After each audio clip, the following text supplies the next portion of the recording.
NATO fighter jets are landing in Estonia for large-scale military exercises, which the U.S. and several European countries are conducting near the Russian border.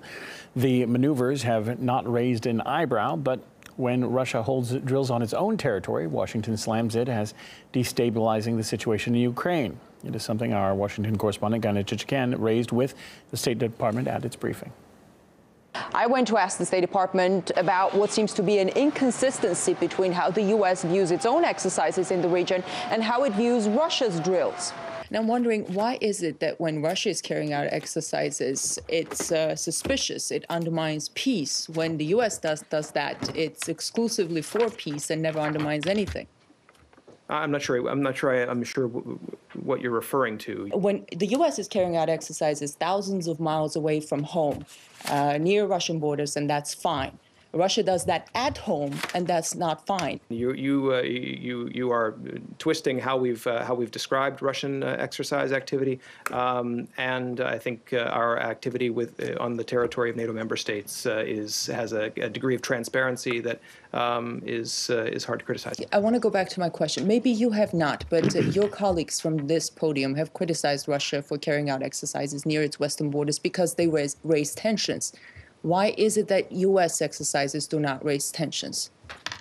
Well, again, I would ask you to go back and check the transcripts of what we've said. We have not issued such blanket statements. We did check the transcripts, and here's an example of such a statement. We are deeply concerned by Russia's plan to conduct a large military aviation exercise this week in areas bordering Ukraine.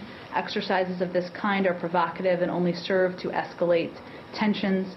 Just to clarify, in that statement, the State Department spokesperson was talking about exercises that Russia carried out inside of Russia.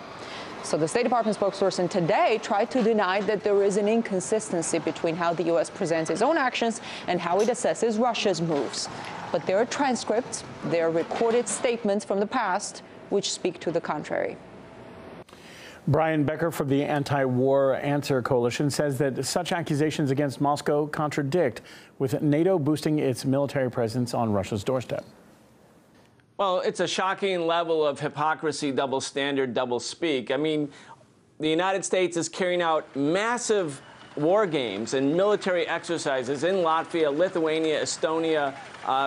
These are the former Soviet republics, key Russian allies on Russia's border, coming within a few hundred kilometers of Russia's border with modern artillery, and that's not a threat. That's just keeping the peace. It extends American military power right up to the edge of Russia, surrounding Russia, as it were. The State Department and the media with the State Department constantly accuse Russia, even when it's acting within its own borders, of threatening its neighbors. I mean, that's just the way, that's the MO right now in the American media, and of course the State Department and other government agencies feed that.